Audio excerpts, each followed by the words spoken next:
puji syukur kita aturkan kehadirat Allah Subhanahu wa taala bahwa untuk kesekian kalinya Allah memberikan kesempatan dan juga kemudahan bagi kita untuk kumpul di dunia maya ini di dalam rangka untuk tawasobil haq, tawasobil sabr, dalam rangka untuk mempelajari ayat-ayat Allah dan sunnah Rasul.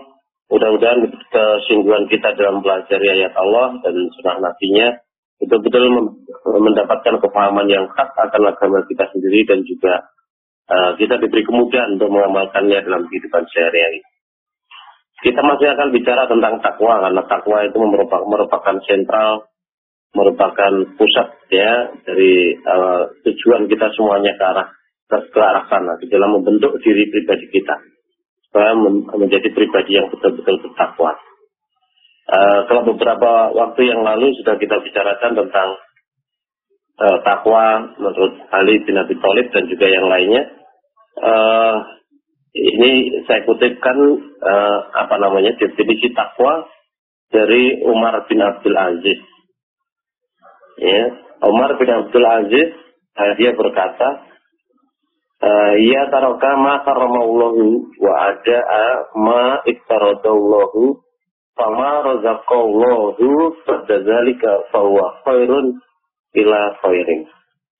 Jadi menurut Umar bin Abdul Aziz ya, yang dia memandang takwa dari sisi yang lain, ya, dia mengatakan bahwa takwa itu adalah meninggalkan apa yang dilarang oleh Allah. Ya. Jadi unsur pertama dari ketakwaan itu adalah taroka ma harramallahu. Jadi meninggalkan apa yang Allah haramkan. Jadi kalau di dalam kehidupan sehari-hari, meskipun kita sudah sholat, sudah puasa, sudah zakat, sudah haji, tetapi kalau dalam keseharian kita tidak mau meninggalkan apa yang diharamkan oleh Allah, ya tentu kita tidak termasuk ke dalam kelompok orang yang bertakwa itu. Nah, oleh karena itu di dalam Islam ada konsep amar ma'ruf nahi mungkar, ya, memerintahkan kepada yang ma'ruf, yang dikenal, yang terkenal, namanya adalah yang baik, gitu ya, yang dikenal kebaikannya. Nahi mungkar melarang yang mungkar, yang diingkari. Artinya yang dilarang oleh Allah. Artinya ya ma haramallahu, gitu tadi. Apa yang dilarang oleh Allah, apa yang Allah melarangnya. Nah, oleh karena itu Umar bin Abdul Aziz itu mengatakan bahwa takwa adalah taraka ma harramallah, ya, meninggalkan apa yang Allah haramkan. Pas orang-orang seperti itu akan pandai menjaga dirinya sehingga tidak terjerumus ke dalam jurang yang haram, yang diharamkan oleh Allah. Ya, kemudian beliau juga menjelaskan bahwa ada ma iftaradallah, dan melaksanakan, menunaikan apa yang difardukan oleh Allah, apa yang diperintahkan oleh Allah, apa yang diwajibkan oleh Allah. Jadi tepat sekali pasangannya tadi, amar ma'rufnya dari sini hanya susunannya aja dibalik, tidak mempengaruhi, ya, tidak ada masalah. Jadi kalau kita sebagai orang Islam, kok kita itu malas-malasan untuk melaksanakan apa yang menjadi perintah Allah, kita menjadi orang Islam, tetapi ternyata kita tidak punya semangat, lemah, loyo di dalam melaksanakan apa yang diperintahkan oleh Allah, maka yang seperti itu patut dicurigai, ya. Patut dicurigai ada unsur-unsur kemunafikan, ya, di dalam diri kita yang malas-malasan untuk menunaikan apa yang diwajibkan oleh Allah, yang ogah-ogahan untuk melaksanakan apa yang diperintahkan oleh Allah, ya. Termasuk dalam konteks ini, salah satu ciri-ciri orang munafik itu adalah apabila sholat dia malas, dia mengingat Allah hanya sedikit sekali dan sebagainya. Coba Mas dibuka surat An-Nisa, ya, surat An-Nisa surat keempat ayat 140. Coba juga silakan dibuka, dibaca. Quran surat An-Nisa ayat 142. A'udzubillahi minasyaitonirrajim. Innal munafiqina yukhadi'una Allaha wa huwa khadi'uhum. Wa idza qamu ila sholati wa qamu kusala tura'una an-nasa wa la yadhkuruna Allaha illa qalila. Sesungguhnya orang-orang munafik itu menipu Allah, dan Allah akan membalas tipuan mereka. Dan apabila mereka berdiri untuk sholat, mereka berdiri dengan malas. Mereka bermaksud riya dengan sholat di hadapan manusia, dan tidaklah mereka menyebut Allah kecuali sedikit sekali. Ya, jadi salah satu ciri kemunafikan di situ yang ditampakkan oleh Allah di dalam ayat 142 surat An-Nisa itu antara lain adalah riya, kemudian malas, kemudian ya sedikit sekali menyebut Allah atau mengingat Allah itu. Ya, wala yadhkuruna Allaha illa qalila, dan mereka itu tidak mengingat Allah kecuali hanya sedikit saja. Ya, padahal sholat itu kan juga termasuk mengingat Allah. Lidzikri, untuk mengingatku kan gitu. Aqimus sholat lidzikri, dan tegakkanlah sholat untuk mengingat aku. Artinya dia sholatnya juga titik itu. Ya, sholatnya ya titik, malas saja ini. Menyebut mengingat Allah, malas gitu, orang seperti itu. Nah, harusnya tidak seperti itu. Kalau Allah itu sebagai zat yang kita hormati, ya, yang kita segani, yang kita cintai, kita taati dan sebagainya, maka apa yang menjadi garis kebijakan Allah itu senantiasa akan kita turuti sepenuhnya, akan senantiasa kita laksanakan dengan sebaik-baiknya. Apalagi yang diperintahkan oleh Allah kan gitu. Yang dilarang oleh Allah betul-betul kita jaga, kita jauhi semaksimalnya untuk tidak bersentuhan kan gitu ya. Kemudian apa yang dilarangkan, yang diperintahkan oleh Allah itu betul-betul kita laksanakan dengan maksimal juga. Fa iza amartukum bisyai'in fa'tu minhu mastata'tum. Rasulullah sendiri ngendika, apabila aku perintahkan kamu dengan sesuatu, maka akan dilaksanakan, ya, hendaklah dilaksanakan dengan semaksimal kita, ya. Tidak kemudian dengan ogah-ogahan atau dengan sampean, dengan sak geleme, dengan enak-enak dan ikhlas-ikhlas dan sebagainya, tidak seperti itu. Itu bukan ciri orang yang beriman kalau kita sampai berbuat seperti itu kan itu. Jadi perlu kita waspadai diri kita masing-masing. Kalau kita masih berkompromi dengan apa yang dilarang oleh Allah, tidak kita tinggalkan sepenuhnya, berarti ketakwaan itu belum ada di dalam hati kita masing-masing. Dan kalau kita masih malas-malasan, ogah-ogahan, tidak menanggapi dengan serius, ya, apa yang diperintahkan oleh Allah, masih dalam pertanyaan, betulkah saya itu sudah menjadi orang yang bertakwa seperti itu? Nah, mari kita cek diri kita masing-masing, ya, tidak perlu kita menilai orang lain, tetapi justru yang perlu kita petani adalah diri kita masing-masing, ya. Masihkah kita berkompromi dengan kebatilan, masihkah kita berkompromi dengan kemungkaran, masihkah kita berkompromi dengan hal-hal yang diharamkan oleh Allah. Kalau kita memang betul-betul ingin menjadi orang yang bertakwa, yang kita jauhi tidak hanya hal-hal yang diharamkan oleh Allah, tetapi juga termasuk yang kita ragukan. Ya, ma yuribuka ila ma la yuribuk. Tinggalkan yang meragukan menuju kepada apa yang tidak meragukan, ya. Subhat, ya, kita tinggalkan karena khawatir nanti kita terjatuh ke dalam hal yang haram gitu. Nah, kemudian apa yang diperintahkan oleh Allah itu pasti semuanya isinya adalah kebaikan dan semua buahnya adalah kebaikan. Tidak pernah Allah memerintahkan sesuatu itu menjadikan kita celaka, ya, menjadikan kita tersesat, tidak mungkin. Apa yang diperintahkan oleh Allah itu pasti baik untuk kita. Apa yang dilarang oleh Allah itu kalau kita tinggalkan pasti baik untuk kita kan itu. Allah tidak pernah zalim kepada hambanya. Sehingga sebenarnya tidak usah menggunakan banyak pikiran, banyak akal dan sebagainya, asal kita paham apa yang dilarang oleh Allah kemudian kita tinggalkan, apa yang diperintah Allah kemudian dia ditinggalkan, nah sudah sempurna kita jadi. Ya, sudah jadi sempurna itu baik, itu sudah Ya, tidak usah kakean mikir, tidak usah kakean neko-neko. Ya, kalau kita sudah tahu ini yang dilarang kita tinggalkan, sudah tahu ini yang diperintahkan kita laksanakan, sudah komplit. Baik orang seperti itu. Jadi ini orang yang bertakwa seperti itu. Nah, jalan untuk menuju ketakwaan itu tidak sulit, ya mudah ya. Yang membuat jalan itu nampak sulit ya diri kita sendiri. Mengikuti hawa nafsu, mengikuti bisikan setan dan sebagainya, sehingga akhirnya apa yang dilarang Allah itu seolah-olah kita tinggalkan menjadi berat, apa yang diperintahkan oleh Allah untuk dilaksanakan berat dan sebagainya. Terlalu banyak pertimbangan duniawi, terlalu banyak pertimbangan hawa nafsu, ya, sehingga akhirnya malah tidak jadi bertakwa. Jangan sampai kita merasa bahwa diri kita bertakwa, tapi ternyata justru belum bertakwa, kan gitu.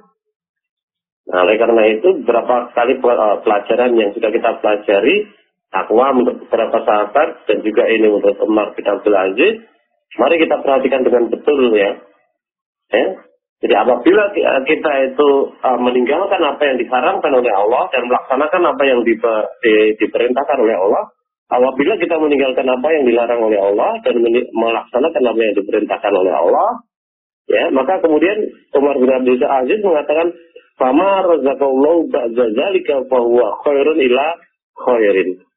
Ya, maka setelah demikian itu, setelah menjadi orang yang bertakwa, setelah kita terbiasa ya meninggalkan apa yang diharamkan oleh Allah dan kemudian melaksanakan apa yang diperintahkan oleh Allah, ya, maka setelah demikian itu tidak ada rezeki yang diberikan oleh Allah ya kecuali ya semua isinya adalah kebaikan yang bertumpuk-tumpuk, khairun ila khairin, ya, kebaikan di atas kebaikan. Maka cara yang mudah, cara yang sangat sederhana untuk mencapai derajat takwa ini hendaknya kita camkan di dalam hati kita masing-masing. Para ulama di negeri ini dari abad ke abad ya sudah mengajarkan kepada kita, bahkan ada juga organisasi yang mempunyai moto amar ma'ruf nahi mungkar. Intinya adalah itu. Nah, kalau itu kemudian kita betul-betul tegakkan di dalam diri kita masing-masing, ya, tidak usah banyak neko-neko, kita sudah menjadi orang yang bertakwa. Dan kalau kita menjadi orang yang bertakwa, ini tadi kita akan diberi rezeki oleh Allah yang bertumpuk-tumpuk kebaikannya, khairun ila khairin, ya. Dan apa yang kita dapatkan kalau kita menjadi orang yang bertakwa itu tidak terbatas rezeki di dunia ini saja, ya, tetapi juga sampai di akhirat. Di dunia ini saja juga sudah jelas, ya, seperti apa yang difirmankan oleh Allah di dalam surat At-Tolak itu ya, ayat 2 akhir masuk ke ayat 3, ini ya, wa may yattaqillah yaj'al lahu makhraja. Silakan dibaca surat atau At-Tolak surat ke-65 ayat 2 akhir kemudian masuk ke ayat 3 coba. Surat At-Tolak surat ke-65 ayat 2. Barang siapa yang bertakwa kepada Allah, niscaya dia akan mengadakan baginya jalan keluar. Ya, di satu sisi, kalau kita menjadi orang yang bertakwa, Allah sendiri sudah berjanji. Kalau kita mempunyai persoalan yang banyak, kita terbelit, persoalan yang melilit diri kita masing-masing, kembalikan persoalan itu kepada Allah dengan cara bertakwa. Allah akan mengudari semua keruwetan-keruwetan yang ada di diri kita masing-masing. Nah, dari itu Allah ini berjanji, wa may yattaqillaha yaj'al lahu makhraja. Barang siapa yang bertakwa kepada Allah, niscaya dia akan mengadakan baginya jalan keluar dari berbagai persoalan yang kita hadapi.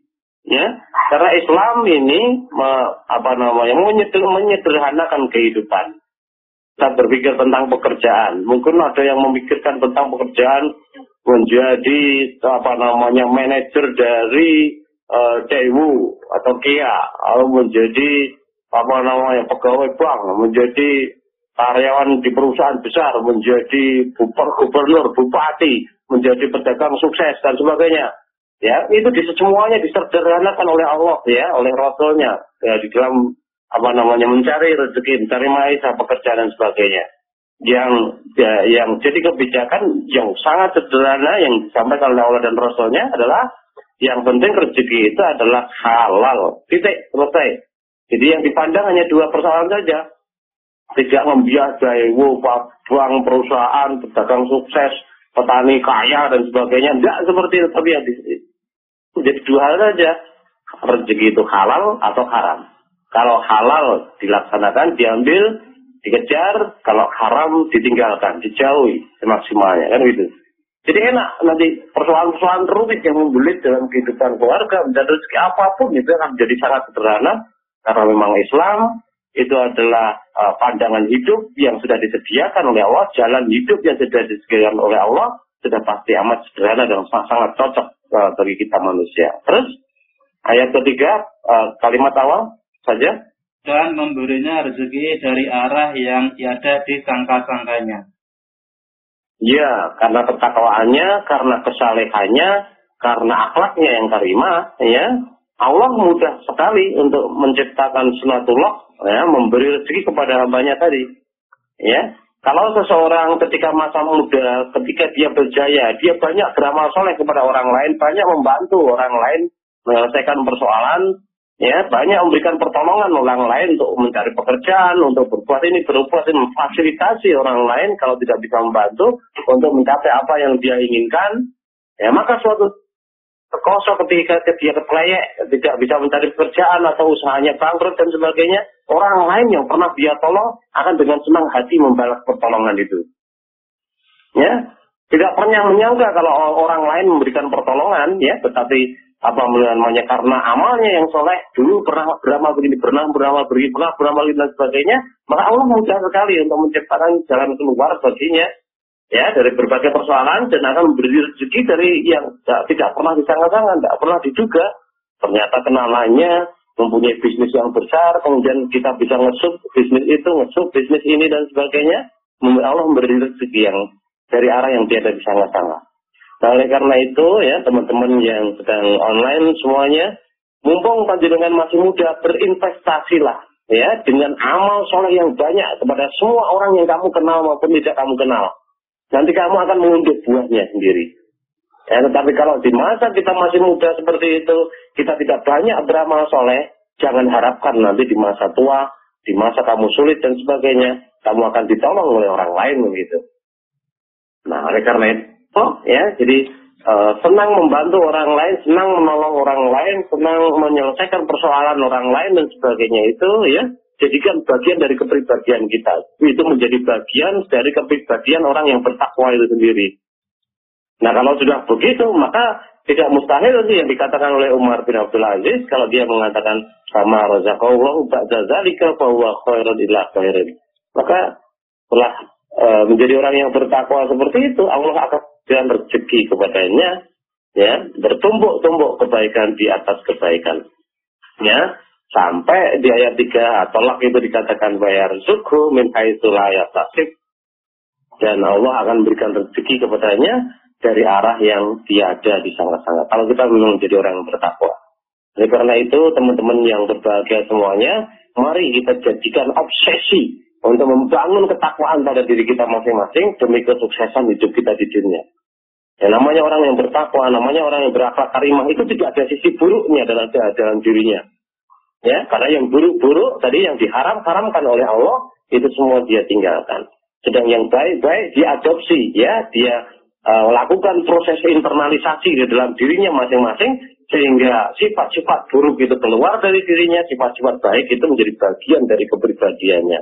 Nah, orang seperti ini sudah pasti dia akan disukai oleh teman, disukai oleh kawan, disukai oleh kerabatnya, disukai oleh siapapun. Dia tentu saja akan disegani oleh baik oleh teman maupun oleh lawan yang seperti ini. Akan tetapi teman-teman yang secara online yang berbahagia, ya, tidak ada orang yang ingin mencapai satu tujuan kebaikan yang tidak pernah mendapat rintangan. Sudah pasti rintangan, hambatan, tantangan akan menghadang di depan. Akan tetapi dengan prinsip, ya, biarkan anjing menggonggong, kafilah tetap berlalu, insya Allah kita akan sukses. Mari kita ayunkan langkah pertama menuju ketakwaan yang benar-benar takwa, ya, dengan mengingat pesan Allah, ya ayyuhal a'udzubillahi minasyaitonir rajim, ya ayyuhalladzina amanu taqullaha haqqa tuqatih wa la tamutunna illa wa antum muslimun. Wahai orang-orang yang beriman, ittaqullah haqqa tuqatih, bertakwalah kepada Allah dengan takwa yang sebenar-benarnya. Mari kita canangkan di dalam diri kita masing-masing, saya harus menjadi orang yang bertakwa. Saya harus menjadi orang yang sukses dunia sampai akhirat. Dan gitu. Sehingga wala tamutunna illa wa antum, dan jangan orang mati kecuali menjadi orang yang berserah diri kepada Allah. Jangan mati kecuali kita menjadi orang-orang yang benar-benar bertakwa. Itu aja saya kira Mas Sukadi yang saya sampaikan sebagai penghantar pembicaraan kita pada malam hari ini. Mudah-mudahan sedikit ini membangkitkan semangat kita kembali untuk menjadi orang yang bertakwa. Terima kasih Ustaz. Ini ada pertanyaan. Ya, silakan. Ustaz, bagaimana solusinya apabila kita melaksanakan tuntunan Islam yang benar, namun berbenturan dengan kemanusiaan, dengan kemasyarakatan, dan lain-lain. Dengan kata lain, ewuh berkewuh. Mohon solusinya, Ustaz. Jadi solusinya ya tergantung pada diri kita masing-masing. Kita harus bisa menilai emas murni dibandingkan dengan imitasi kan gitu. Kalau kita melaksanakan perintah Allah, kita taat kepada Allah, ya nilainya emas murni. Artinya kita akan mendapatkan surga, kebahagiaan yang penuh kekal selama-lamanya. Ya, kalau kita bandingkan emas itu sebagai emas murni kan gitu. Ya. Sedangkan ridho manusia, kerelaan kesenangan manusia itu hanya imitasi aja. Bohong-bohongan saja, di sifatnya ya sementara saja, kecil sekali. Oleh karena itu kalau kita paham tentang kehidupan dunia dan akhirat, dunia itu kecil, akhirat itu besar, ya maka kita perlu mengejar akhirat. Kita harus mengejar ridho Allah itu sendiri. Jangan kemudian mengejar ridho manusia, kemudian mengalahkan ridho Allah. Ya. Kalau sampai kita mendapat hambatan di dalam melaksanakan perintah Allah, kemudian kita takut, kita ingah-ingih, kita rego-rego, ya akhirnya kita tersesat kita. Kita akan terbiasa beramal untuk menuruti kemauan manusia, ya, mengharap pujian manusia, atau menghindari celaan manusia, atau menghindari permusuhan manusia. Nah, orang seperti ini itu termasuk syirik. Ya, termasuk dia riya, termasuk syirkul asghar, syirik kecil. Oleh karena itu sebagai orang yang beriman kita mesti menguatkan keberanian di dalam diri kita masing-masing bahwa saya beramal karena Allah, tidak beramal juga karena Allah itu. Apapun rintangannya, apapun resikonya, ya. Maka wajar para sahabat itu ya seperti Bilal bin Rabah, ya, meskipun dia hanya menjadi seorang budak belian yang tidak punya nilai sama sekali di hadapan majikannya, ya, tetapi tetap saja dia pertahankan Allahu Ahad, Allahu Ahad, Allahu Ahad. Sekalipun dia disiksa dan diancam untuk dibunuh. Begitu juga sahabat-sahabat yang lain, yang mereka itu betul-betul paham akan kehebatan yang luar biasa dari kehidupan akhirat itu, mereka mengejar kehidupan akhirat itu dengan beramal amal-amal yang diridhoi oleh Allah. Ya, dengan mengabaikan ancaman manusia, dengan mengabaikan celahan manusia, cemoohan manusia dan sebagainya. Ya. Al-Ustaz sendiri sering sekali berpesan kepada kita supaya kita disuruh untuk menyediakan 2 keranjang. Yang satu keranjang digunakan untuk membuang pujian manusia, yang satu keranjang digunakan untuk membuang celaan manusia. Jangan sampai kita beramal karena pujian atau juga karena celaan. Jangan sampai kita mundur tidak melakukan sesuatu karena pujian ataupun juga celaan manusia. Tetapi hendaklah tetap kita beramal atau tidak beramal dalam rangka mencari ridho Allah saja. Jadi sekali lagi, jangan sampai kita menjadi hamba Allah kok ingah-ingih, kok riko pekewo, tidak berani ini, berani begitu. Sedangkan mereka yang berbuat maksiat menentang Allah pun begitu berani, ya, dengan terang-terangan mereka melakukan pelanggaran-pelanggaran itu. Nah, kita mau beramal sesuai dengan kehendak Allah kok kita malah meriko pekewo, kan gitu. Nah, saya yakin-yakinnya tidak ada ahli neraka yang ingah-ingih. Tidak ada ahli neraka yang penakut. Semua tidak ada ahli surga yang ingah-ingih. Tidak ada ahli surga yang riko pekeo. ya, penakut dan sebagainya tidak ada. Nah, di surga itu adalah orang-orang yang pemberani saja. Ya, nah, mudah-mudahan ya, kalau sekarang ini masih ada rasa inga-ingi, riko pokewo, maka sentilan saya ini mudah-mudahan membuka hati kita semuanya untuk tidak menjadi pengecut, ya, untuk tidak menjadi orang yang riko pokewo di dalam mengamalkan tuntunan. Kalau sampai kita inga-ingi, ya di dalam melaksanakan tuntunan sudah pasti orang seperti itu akan menjadi isi neraka jahanam. Naudzubillah min dzalik. Begitu Mas Gadi. Iya, terima kasih Ustaz melanjutkan penjelasan ini tadi. Ya. Kadang kita berbuat kebaikan, kita beramal, kadang kita mendapat pujian atau bahkan kita mendapat celaan.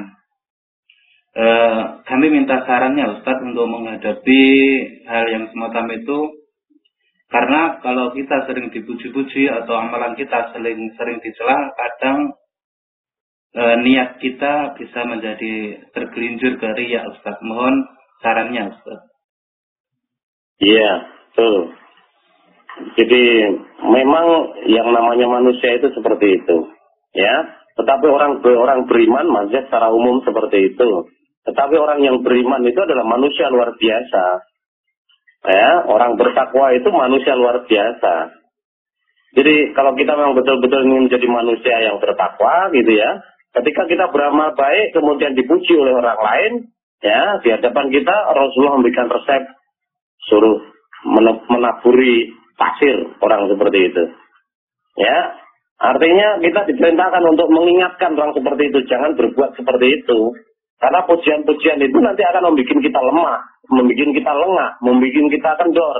Ya, sehingga akhirnya prestasi kita tidak seperti yang kemarin, salah dengan orang lain dan sebagainya. Ya, begitu juga dengan celaan ketika menghadapi celaan. Banyak orang yang menghadapi celaan kemudian dia mundur ke belakang, surut ke belakang. Nah, akhirnya tidak berprestasi, tidak bisa maju. Ya, kalau kita bersikap seperti itu, ya. Maka dari itu, pujian seperti apapun tidak perlu kita dengarkan. Kalau itu kebaikan yang diberikan oleh Allah, ya itu bonusnya untuk orang beriman di dunia ini, gitu ya. Kalau itu pujian berasal dari orang sekitar kita di depan kita, ya kita tegur saja. Jangan berbuat seperti itu. Kan kita sebagai orang beriman kan dilarang untuk saling memuji satu terhadap yang lain di hadapannya. Insya Allah sama-sama orang beriman, sama-sama ngaji, dia ngerti. Dia akan menahan diri. Kalau orang melakukan seperti itu kemudian kita tegur satu kali, besok lagi insya Allah tidak akan berbuat seperti itu lagi. Ya, tidak akan berbuat seperti itu lagi. Kecuali kalau orang seperti Sengkuni, ya, misalnya adu domba satu dengan yang lain, ya, muji gini, mencela sana, domba cucuan dan sebagainya. Ya, kalau orang seperti itu ya sebaiknya kita jauhi. Tidak perlu bergaul dengan orang-orang yang memang kemunafikannya itu membahayakan diri kita masing-masing gitu. Jadi sekali lagi kepada orang yang memuji atau mencela pada kita masing-masing berhadapan ya kita ingatkan. Kalau dia mencela ya kita ingatkan, kalau kita memuji mengingatkan. Kedua-duanya itu mempunyai potensi untuk menggelincirkan kita masing-masing. Tetapi kalau kita memang betul-betul beramal karena Allah, kita tidak akan terpengaruh oleh pujian atau celaan itu. Ya, betapa banyaknya contoh dari para sahabat ketika dia maju di dalam melakukan keimanan. Mereka menghadapi rintangan, tantangan, hambatan dan sebagainya. Tapi semua rintangan, hambatan dan tantangan itu tidak pernah mereka hindari. Dia hadapi dengan dada terbuka. Mereka hadapi dengan berani. Ya, sehingga celaan itu ya orang cirinya adalah tidak takut kepada celaan orang yang mencela. Silakan dibuka di dalam surat Al-Maidah surat kelima ayat 54. Quran surat Al-Maidah ayat 54. Ya, terjemahnya aja panjang ayatnya. Hai orang-orang yang beriman, barang siapa di antara kamu yang murtad dari agamanya, maka kelak Allah akan mendatangkan suatu kaum yang Allah mencintai mereka dan mereka pun mencintainya. Iya, ini ada peringat bagi kita sebentar. Dan ini adalah ayat ini merupakan peringatan bagi kita semuanya bahwa sebenarnya Allah itu tidak membutuhkan kita. Tetapi kitalah yang butuh Allah. Maka kalau kita menjadi orang yang murtad dalam pandangan Allah, maka Allah akan mengirimkan kaum pengganti yang kaum pengganti yang akan menggantikan kita itu memiliki sifat-sifat ya seperti apa yang diuraikan oleh Allah di sini. Ya, di situ dikatakan fasal fayatillahu biqaumin yuhibbuhum wa yuhibbuna. Maka Allah akan mendatangkan satu kaum yang Allah mencintai mereka dan mereka mencintai Allah begitu. Terus sifat kedua yang di situ kemudian sifat yang kedua azatin alal mu'minin ya, kemudian aizzatin alal kafirin ya. Mereka itu bersifat lemah lembut terhadap orang-orang beriman. Artinya kaum pengganti yang didatangkan oleh Allah, yang mencintai Allah dan Allah mencintai mereka, itu senantiasa bersikap lemah lembut ya terhadap sesama orang beriman, sesama saudaranya. Ya, maka kalau ada orang kok dia sesama orang beriman kok sifatnya kasar, keras, patut dengan yang lain ya, apalagi saling mencela dan sebagainya, saling menyalahkan dan sebagainya, saling padu bertengkar dan sebagainya, itu patut dicurigai itu akan menjadi kaum yang digantikan, bukan kaum yang mengganti. Kaum yang mengganti itu sifatnya mereka itu lemah lembut terhadap sama beriman. Kalau ada kelompok muslim kok kemudian malah bekerja sama dengan kelompok musuhnya orang Islam, wah itu patut dicurigai akan menjadi kaum yang digantikan gitu. Ya, kemudian sifat yang kedua adalah aizzatin alal kafirin dan bersikap keras terhadap orang kafir. Itu maknanya adalah kepada sifat-sifat kekafirannya, kepada perbuatannya. Ya, di satu sisi orang yang beriman itu tidak mungkin akan dekat-dekat atau berakrab-akrab ria atau berteman karib dengan orang kafir, itu tidak mungkin. Karena perbuatannya, sikap-sikapnya itu sudah tidak disukai lagi oleh orang beriman. Orang beriman tidak akan suka dengan model bicaranya, dengan tutur katanya, dengan perbuatannya, dengan pola pikirannya, tidak suka. Ya, maka dari itu orang beriman akan bersifat keras terhadap yang seperti itu. Perbuatan, sikap yang seperti itu. Terus, mereka yujahid, tapi sabilillah, dan mereka itu berjihad, bersungguh-sungguh ya di jalan Allah. Artinya kalau ini memang jalan kebaikan, mencari uang di Korea untuk modal, nanti mendirikan usaha di Indonesia untuk membantu atau mengembangkan dakwah di Indonesia dan sebagainya, ini fisabilillah maka betul-betul dilaksanakan sebaik-baiknya. Ya, kalau kita percaya, kita yakin ya, sedalam-dalamnya, sekuat-kuatnya bahwa pengajian kita malam hari ini adalah fisabilillah, maka tidak ada alasan kita aras-arasan, tidak ada alasan bagi kita semuanya untuk tidak mempromosikan kepada teman-teman kita yang lain. Itu termasuk sungguh-sungguh di dalam berjihad fisabilillah. Apakah dengan cara telepon, SMS, apakah dengan cara FB-an, apakah dengan cara internetan, kita umumkan ya, semuanya biar tahu lebih banyak orang lebih baik, misal kemanfaatannya baik dan gitu. Nah itu termasuk dalam kolom sungguh-sungguh. Tidak kemudian kita mengelola pengajian seperti ini kok kemudian kita hanya diem aja, wayang ngaji, berngaji, tidak memberitahukan lain, tidak mempromosikan kepada orang lain, tidak kemudian mengajak orang lain untuk ikut menikmati dan sebagainya, orang kenalan ini. Ya, orang-orang yang seperti itu mungkin akan menjadi orang yang digantikan oleh Allah nanti. Ya, yang umat yang pengganti, sarana lain sifatnya seperti ini. Yujahiduna fi sabilillah, gitu. Kemudian berikutnya, silakan dibaca. Dan yang tidak takut kepada celaan orang-orang yang suka mencela. Nah, ini tadi ada kaitannya dengan celaan tadi. Wala yakhafuna laumata laim. Dan mereka tidak takut terhadap celaan orang-orang yang mencela. Jadi beberapa sifat umat pengganti.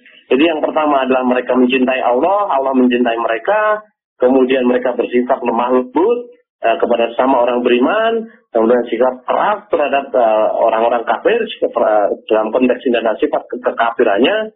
Kemudian berjihad, bersungguh-sungguh di jalan Allah. Kemudian yang kelima adalah wala yakhafuna laumata laim.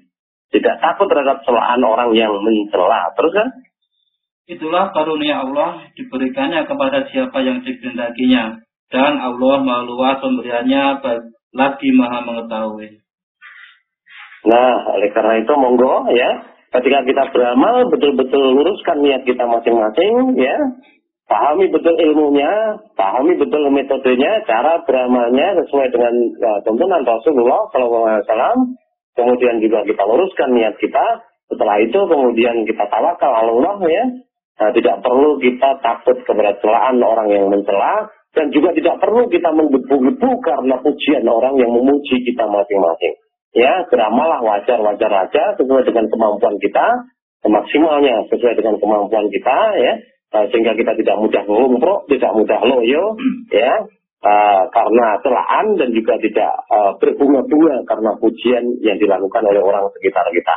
Ya, mudah-mudahan aja dengan cara seperti itu tercipta keseimbangan di dalam diri kita masing-masing, tidak melonjak-lonjak sebahagia berhura-hura ketika mendapat pujian, kemudian juga tidak ngumprok, ngelokro, loyo ketika kita menghadapi celaan. Semua yang kita amalkan itu hanya mengharap pujian dari Allah saja. Apa yang kita tinggalkan, yang kita membuat kita loyo, ngumprok, loyo dan sebagainya itu hanya karena Allah tidak meridhoi saja. Kalau Allah tidak meridhoi, ya sudah kita tinggalkan. Kalau Allah betul-betul meridhoi, mari kita laksanakan dengan mujahadah. Ya, faman jahada fa innama yujahidu li nafsi. Barang siapa yang bersungguh-sungguh, maka kesungguhan itu akan kembali kepada diri kita sendiri. Kalau kemarin kita malas, kita aras-arasan, kita mudah ngobrol, loyo dan sebagainya. Nah, sekarang ini kita bangun kesungguhan di dalam diri kita masing-masing. Kalau kita sungguh-sungguh satu perkara, dua perkara, 3 persoalan, 4 persoalan, 5 persoalan dan sebagainya itu bersungguh-sungguh terus kita laksanakan, insya Allah ya nanti kesungguhan itu akan menjadi bagian dari kepribadian kita sebagai orang yang beriman. Begitu Mas Kadim, mudah-mudahan bermanfaat. Ya, terima kasih Ustaz. Kembali ke pertanyaan lagi. Yeah. Saya ketika di musola untuk melaksanakan sholat fardu maupun sholat sunnah, baik tahajud maupun duha, bisa semangat. Apakah sifat saya ini termasuk sifat orang munafik, Ustaz? Karena kalau di rumah semangatnya lain, seolah-olah sunnah cuma kalau sempat dan tidak bisa mengutamakannya. Tidak seperti di masjid. Apakah itu termasuk sifat orang munafik, Ustaz? Mohon dijelaskan.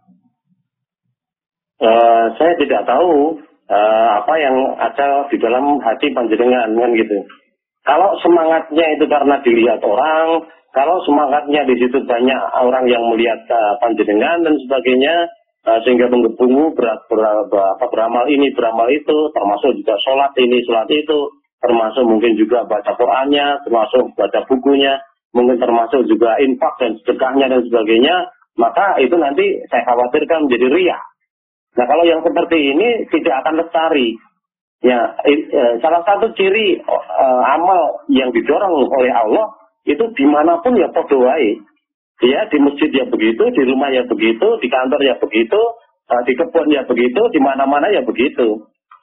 Ya, kalau kemudian karena ada banyak orang di masjid kita beramal kita menjadi lebih baik, lebih bersemangat, lebih marem dan sebagainya. Nah, saya khawatir bahwa itu sebenarnya bagian dari bijikan setan, bagian dari riya itu sendiri kan itu. Nah, maka kita dididik oleh Allah, oleh Rasulullah untuk sholat malam dan sebagainya, itu juga dalam rangka kita untuk mendidik supaya kita itu betul-betul bisa beramal karena Allah saja. Nah, kalau kita senantiasa beramal karena Allah, ya wajar kalau kita itu kemudian ditempatkan ke dalam makom mahmuda kan gitu ya, makom yang terpuji. Ya, maka dari itu jadikan sholat malam kita itu sebagai titik awal, ya, sebagai titik tolak untuk bisa betul-betul beramal karena Allah dalam segala hal. Nah, kalau kemudian kita merasa ada hal yang tidak beres seperti itu, ya, tidak beres seperti itu, ada rasa senang, ada rasa semangat ketika kita sholat di musola, nah kita barangkali kita perlu kendalikan diri. Ya, dalam konteks itu nggak usah sholat dulu ketika ada orang barangkali gitu di musola. Ya, tunggu dulu. Nah, itu sholat sunnah ya. Tunggu dulu. Nanti ketika orang tidak ada yang melihat atau sepi dan sebagainya, panjenengan mencoba sholat di situ. Ya, atau kendalikan dulu di rumah panjenengan sholat sunnahnya, ya, sehingga muncul kesemangat karena Allah, ya. Sebenarnya kalau kita berharap kita bersemangat karena manusia, karena pujian manusia, itu sebenarnya kita sudah tertipu setan, betul, itu sudah tertipu, ya. Karena hakikatnya setan itu nyeneng-nyenengi kita untuk merusak diri kita. Kita beramal karena setan, karena manusia. Ya. Oleh karena itu kendalikan diri kita masing-masing untuk supaya tidak beramal karena perbuatan seperti itu. Karena yang seperti itu menipu. Ya. Maka perbanyaklah kemudian dengan amal-amal yang tidak dilihat oleh manusia. Ya, kalau itu sedekah ya coba amalkan hadis yang mengatakan bahwa sedekah dengan tangan kanan, kiri tidak melihat dan sebagainya. Ya, kita amal secara sir dan sebagainya, sembunyikan dan sebagainya. Kalau itu memang amal yang harus jar, misalkan kamu berapa ditarik begitu, bisa saja dipakai teknik. Kalau kita mau menyumbang misal 100.000, ya katakan saja saya mau nyumbang 5.000 kan itu. Di depan umum kamu mengatakan 5.000 untuk mengecek keikhlasan haji, biar diremehkan, biar direndahkan, biar diejek oleh orang lain. Tetapi di belakang nanti kamu menyerahkan 95.000 yang lain. Sehingga 100.000 ini. Coba kita lakukan yang seperti itu. Banyak amal syir, banyak amal yang tersembunyi, tidak tampak oleh manusia. Setelah itu terbiasa menjadi baik, kita bisa menikmati amal secara tersembunyi, ada perasaan bahagia di dalam hati kita, ada muncul kenikmatan moral, ada muncul kenikmatan spiritual ketika kita beramal tanpa dilihat oleh manusia itu.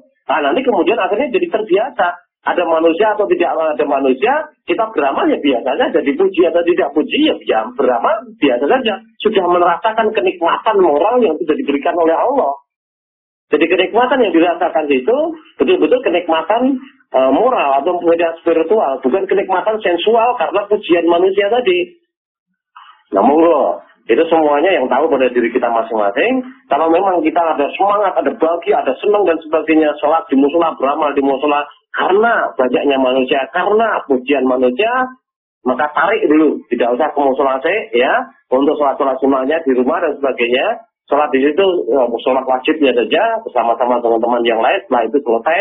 Ya, begitu juga amal-amal yang kita didik diri kita untuk share, termasuk ketika kita bersedekah dan sebagainya dengan cara seperti itu.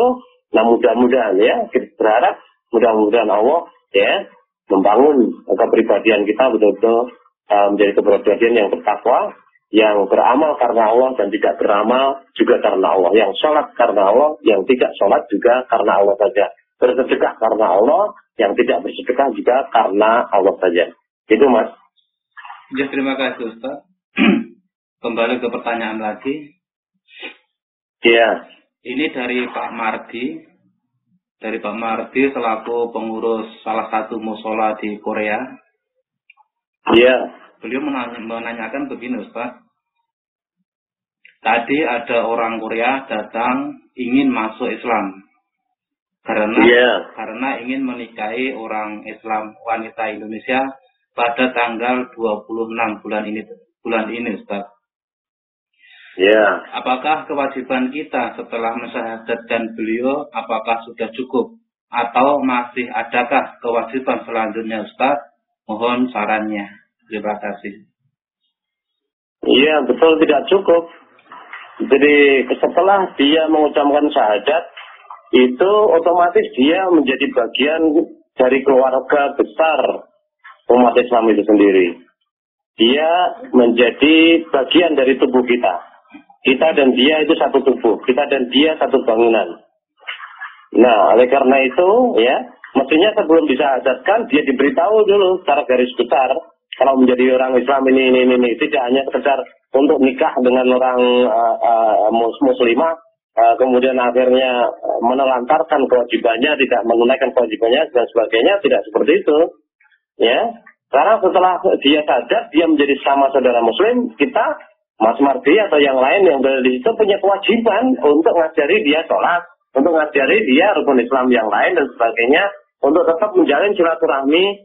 Ya, kalau perlu untuk membawa dia ke musola bersama-sama kumpul dengan orang Islam yang lain dan sebagainya. Ya, kita santuni dia mu'alaf, ya kita santuni dengan senyum kita santuni dengan perbuatan kita santuni dengan pertolongan kita dan sebagainya. Kalau dia memerlukan pertolongan dan sebagainya, kita luangkan waktu kita untuk ngajari dia sholat, ngajari dia agama ini. Karena meskipun seseorang yang sudah menyatakan dirinya menjadi Islam itu kemudian sholat, kalau dia tidak mempelajari Islam dari segi keilmuannya dan sebagainya itu, maka nanti sholatnya juga akan terputus nanti, tidak akan lumintu, tidak akan terus-menerus, tidak akan kontinu.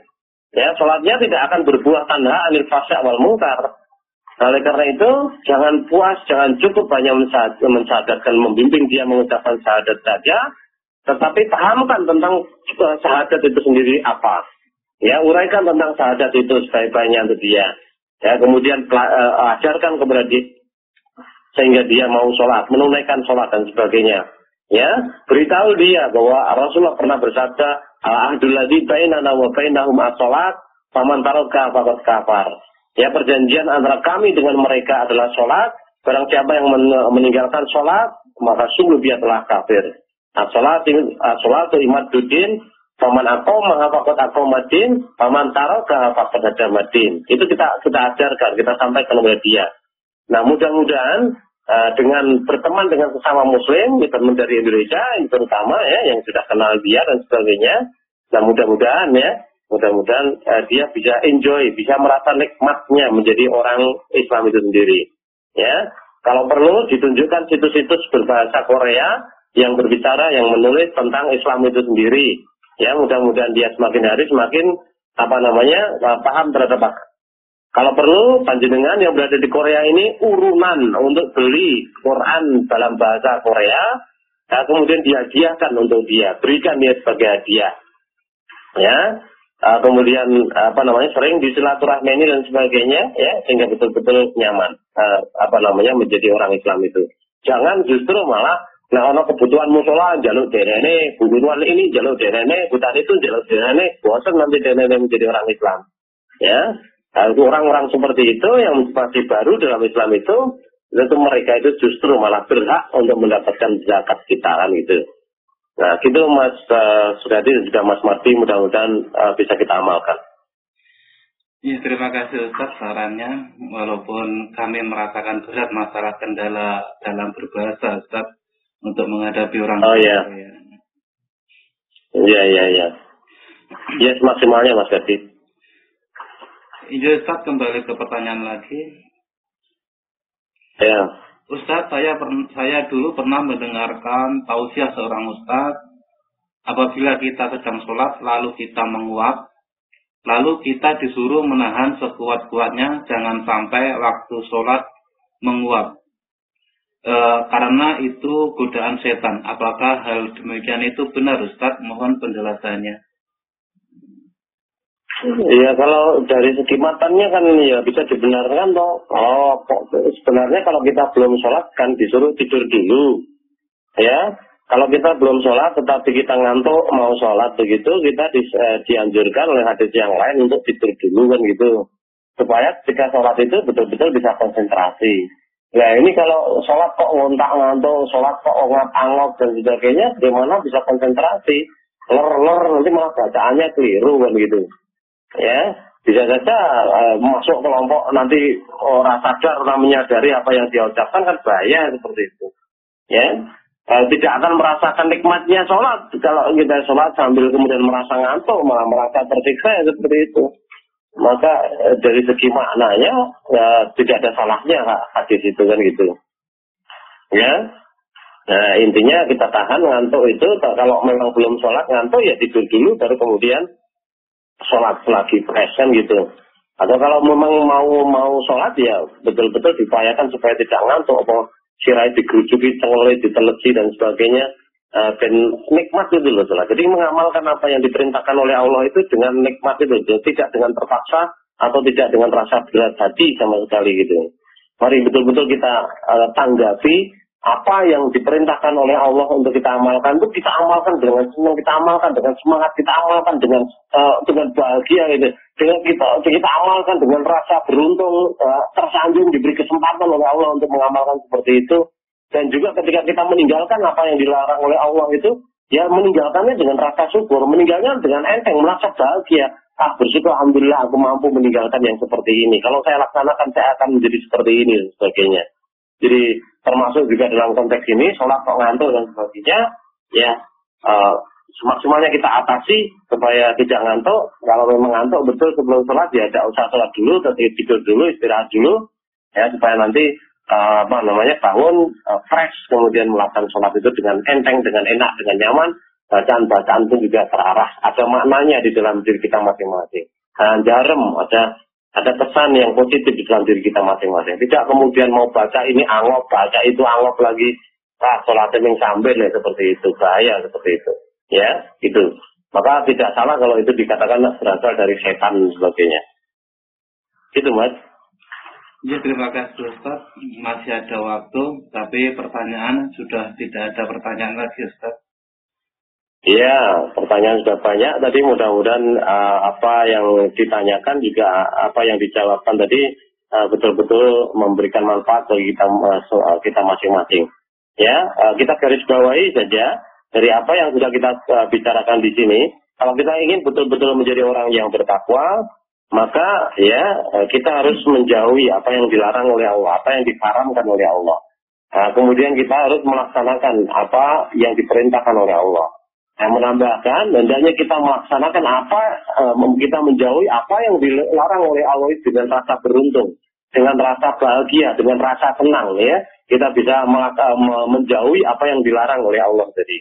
Kemudian di dalam rangka mengamalkan apa yang diperintahkan oleh Allah, hendaknya di dalam hati kita muncul rasa bahagia, rasa beruntung kita bisa mengamalkan, rasa merasa diberi kesempatan oleh Allah dan sebagainya mengamalkannya. Ya. Jadi ya, kita menjauhi larangan Allah dan juga mengamalkan apa yang diperintahkan oleh Allah itu dengan hati yang berbunga-bunga, dengan hati yang betul-betul bahagia. Nah, tidak ada rasa keterpaksaan sama sekali, tidak ada rasa berat sama sekali, tidak ada sesuatu yang mengganjal di dalam hati kita. Jadi menjauhi sesuatu yang dilarang oleh Allah itu dengan semangat, mengamalkan sesuatu apa yang diperintahkan oleh Allah juga dengan semangat yang luar biasa. Nah, kalau kita bisa menjadi orang yang seperti itu, kita biasakan menjadi orang yang seperti itu, maka kebiasaan seperti itu akan menjadi bagian internal dari kepribadian kita. Ya, kalau kita biasakan seperti itu, maka kepribadian yang terbentuk di dalam diri kita masing-masing itu adalah kepribadian yang seperti itu adalah kepribadian orang yang bertakwa. Nah, kalau kepribadian orang yang bertakwa itu betul-betul telah melebur ke dalam diri kita masing-masing, maka kemudian Umar bin Abdul Aziz mengatakan, "Fama razaqallahu ba'da dzalika fa huwa khairun ila khairin," itu.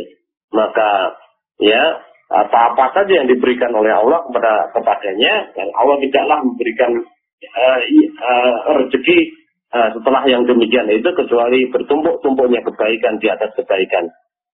Ya, artinya orang yang seperti itu adanya baik-baik saja, ya, tidak baik yang bercampur jelek. Kalau baik dicampur jelek itu maknanya juga jelek, tetapi betul baik yang bertumpuk-tumpuk dengan kebaikan.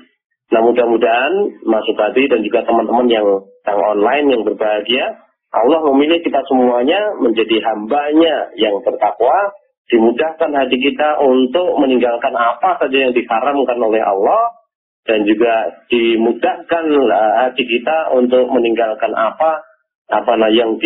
untuk melaksanakan apa yang diperintahkan oleh Allah, sehingga kita betul-betul mendapatkan apa yang dijanjikan oleh Allah kepada kita semuanya, diberi rezeki yang isinya kebaikan yang bertumpuk-tumpuk di atas kebaikan. Itu Mas Kadi apa yang bisa kita bahas pada malam hari ini. Kiranya waktunya tinggal sedikit, waktu saya kembalikan. Mudah-mudahan sedikit bermanfaat bagi kita semuanya. Kurang lebihnya saya minta maaf. Waktu saya kembalikan kepada panjenengan.